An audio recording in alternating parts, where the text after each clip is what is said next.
Sidak makanan dan minuman takjil yang dilakukan oleh pemerintah Kabupaten Pidie Jaya dan Balai Besar Pengawas Obat dan Makanan Aceh digelar di 3 lokasi, yakni Pusat Kota Merdu, Pusat Bandar Baru Luang Tutu, dan Pasar Bandar 2 Ulegli.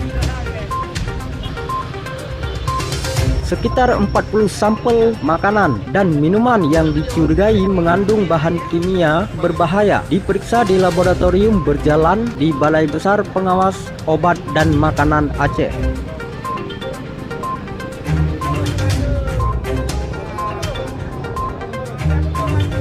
Hasilnya, petugas menemukan 4 sampel yang terbukti mengandung bahan kimia berbahaya.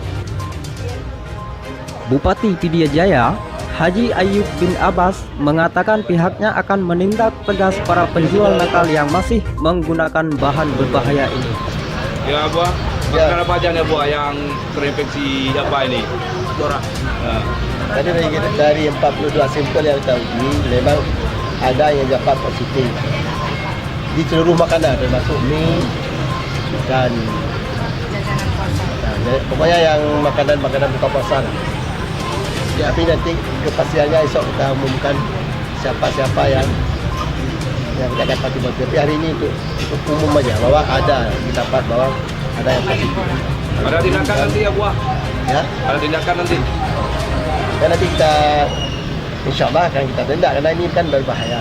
Cuma sekadar katakan memang